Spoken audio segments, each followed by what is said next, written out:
नमस्कार दोस्तों, स्वागत करते हैं मोमेंटस पॉइंट में। तो आज हम इस वीडियो में बात करने वाले हैं दही वली मागमा, जिसका प्रथम पार्ट है हिंदी वर्णिका भाग 2 का दही वली मागमा, जिससे हम आपको ऑब्जेक्टिव क्वेश्चन कराने वाले हैं इस वीडियो के माध्यम से।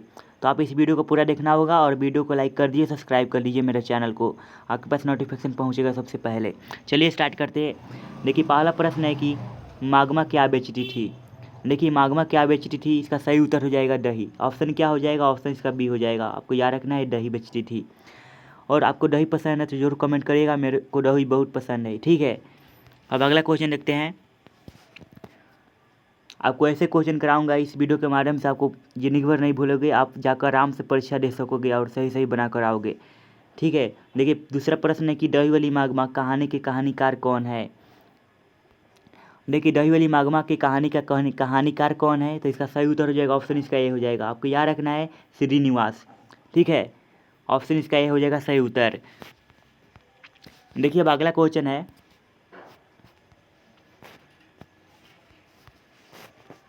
अगला प्रश्न है कि दही वली मागमा कहानी का प्रमुख पात्र कौन है। इन दही वली मागमा कहानी का प्रमुख पात्र कौन है, तो आपको याद होगा कि इसका सही उत्तर क्या हो जाएगा, ऑप्शन इसका बी हो जाएगा। याद रखना होगा कि मागमा मागमा है जो दही वली मागमा का प्रमुख पात्र है, ठीक है। देखिए, अब अगला क्वेश्चन है कि दही वली मागमा का कथावाचक कहाँ से है। यानी दही वली मागमा कहानी है जो कथावाचक कहाँ से है, तो देखिए इसका सही उत्तर हो जाएगा बेंगलुरु। ऑप्शन इसका सी हो जाएगा सही उत्तर। आपको याद रखना होगा बेंगलुरु से, ठीक है। अब देखते हैं अब अगला क्वेश्चन। देखिए, अगला प्रश्न है कि दही वली मागमा कहानी किस संदेश से देती है। यानी जब दही वली मागमा कहानी है वह किस संदेश से देती है, तो आपको याद रखना होगा बहुओं से। ऑप्शन इसका क्या हो जाएगा, ऑप्शन इसका सही सही उत्तर हो जाएगा, ठीक है। आपको याद रखना होगा ऑप्शन सी, यानी बहुओं से। देखिए, अब अगला प्रश्न है मागमा के परिवार में कुल कितने सदस्य थे। मागमा के परिवार में कुल कितने सदस्य थे, सही उत्तर हो जाएगा ऑप्शन इसका 4 हो जाएगा। याद रखना होगा 4, यानी मागमा के घर में कितने सदस्य थे यानी कितने लोग थे, तो ऑप्शन इसका सी हो जाएगा सही उत्तर। याद रखना होगा 4 परिवार थे, ठीक है। और देखिए, अगला प्रश्न है कि श्रीनिवास का जन्म कहाँ हुआ था। तो देखिए, इसका सही उत्तर हो जाएगा कर्नाटक। ऑप्शन इसका डी सही उत्तर हो जाएगा। आपको याद रखना है श्रीनिवास जी का जन्म कहाँ हुआ था, तो कर्नाटक में हुआ था। देखिए, अब अगला प्रश्न है कथावाचक को वर्षों से मागमा कौन सी वस्तु दिया करती थी। जो कथावाचक कथाकार है जो वर्षों से मागमा कौन सी वस्तु उन्हें दिया करती थी। आपको याद होगा कि इसका सही उत्तर क्या हो जाएगा, दही दिया करती थी कि घी या सब्जी की दही। बताइए इसका सही उत्तर क्या हो जाएगा। इसका सही उत्तर हो जाएगा ऑप्शन इसका डी हो जाएगा। याद रखना होगा दही देती थी, यानी श्रीनिवास को वर्षों से मागमा कौन सी वस्तु दिया करती थी, तो दही दिया करती थी, मक्खन। इसका सही उत्तर हो जाएगा ऑप्शन इसका डी हो जाएगा, ठीक है। अब अगला प्रश्न देखते हैं। देखिए, अब अगला प्रश्न है कि मागमा की बहू का क्या नाम था। आपको याद होगा ना कि मागमा जो थी उनकी बहू का क्या नाम था। ये क्वेश्चन बहुत इंपॉर्टेंट है, ये क्वेश्चन बार बार पूछे जाते हैं। तो देखिए, इसका सही उत्तर हो जाएगा ऑप्शन नजमा हो जाएगा। ऑप्शन इसका बी हो जाएगा सही उत्तर, ठीक है। याद रखना कि नजमा इसका सही उत्तर हो जाएगा। देखिए, अब अगला प्रश्न है दही वली मागमा किस भाषा में रचित कहानी है, ठीक है। इसका सही उत्तर क्या हो जाएगा, ऑप्शन इसका सी याद रखना होगा, ठीक है। अब अगला प्रश्न देखते हैं।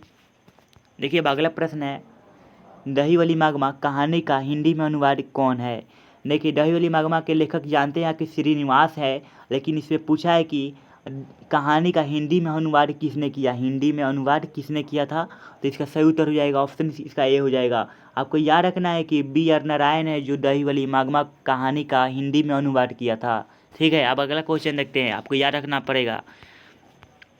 देखिए, अब अगला प्रश्न है कि रंगप्पा कौन था। यानी रंगप्पा कौन था, तो पहला ऑप्शन है मागमा का पुत्र था। ऑप्शन बी में दिया है नजमा का भाई था। ऑप्शन सी में दिया है मागमा का पुत्र था। ऑप्शन डी में दिया है इनमें से कोई नहीं। देखिए, मागमा का पुत्र बिल्कुल भी नहीं था, ऑप्शन ये गलत है। और नाजमा का भाई भी नहीं था, यह भी गलत है। ऑप्शन सी में दिया है कि मागमा का पुत्र, यानी यह भी गलत है। ऑप्शन इसका डी सही उत्तर हो जाएगा। यानी ये तीनों में से कोई नहीं था। और देखिए, ये तीनों में से कोई नहीं था, ऑप्शन इसका सी हो जाएगा, या ऑप्शन इसका डी हो जाएगा। आपको याद रखना है कि इनमें से कोई नहीं था, ठीक है। देखिए, अब अगला प्रश्न है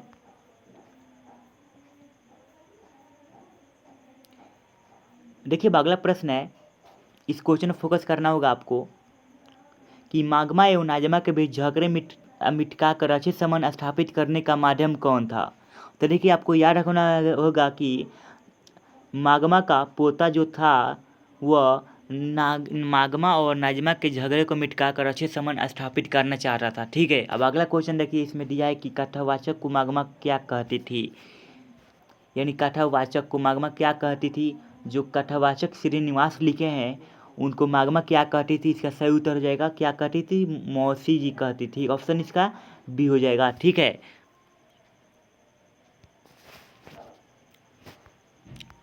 देखिए अब अगला प्रश्न है कि दही माग्मा कथावाचक कौन है। दही वाली माग्मा का कथावाचक कौन है। तो एक शिक्षिका, एक बेंगलुरु की संभ्रता महिला, ऑप्शन इसका सी दिया, एक कलाकार, डी इनमें से कोई नहीं। तो आपको याद रखना होगा ऑप्शन इसका बी सही उत्तर हो जाएगा। ठीक है, बेंगलुरु की एक संभ्रता महिला, इसका सही उत्तर क्या हो जाएगा, ऑप्शन इसका बी हो जाएगा। याद रखना होगा कि दही वाली माग्मा का कथावाचक कौन है, तो इसका सही उत्तर हो जाएगा ऑप्शन बी, याद रखना होगा। ठीक है, देखिए अब अगला प्रश्न है कि अधिक बुद्धिमान कौन थी। ठीक है, अधिक बुद्धिमान कौन थी, माग्मा थी या गांव का एक अन्य महिला की नाजमा थी कि इनमें से कोई नहीं। तो आपको याद रखना होगा अधिक बुद्धिमान कौन थी, तो इसका सही उत्तर हो जाएगा ऑप्शन इसका सी हो जाएगा, नाजमा। ठीक है, देखिए अब अगला प्रश्न है कि माग्मा को प्रतिनिधित्व करती है एक नागरीय महिला की, ऑप्शन बी में दिया है, एक ग्रामीण महिला की, ऑप्शन सी में दिया है, कि एक समृद्धा महिला की, ऑप्शन डी में दिया है, इनमें से कोई नहीं। तो आपको याद रखना होगा ऑप्शन इसका सी याद रखना होगा। ठीक है, ये इसका सही उत्तर हो जाएगा। देखिए ये लास्ट प्रश्न है कि बहू को दासा क्या थी, बहू की दासा क्या थी। ठीक है, इसमें दासा पूछा है कि बहू की दासा क्या है, दासा यानी बहू की दासा है। तो आपकी इसका सही उत्तर क्या देना होगा, आप जरूर कमेंट बॉक्स में लिखिएगा। ठीक है, बहू की दासा एक मगरमच्छ की तरह थी, इसका सही उत्तर हो जाएगा ऑप्शन इसका ए हो जाएगा। याद रखना होगा मगरमच्छ सी।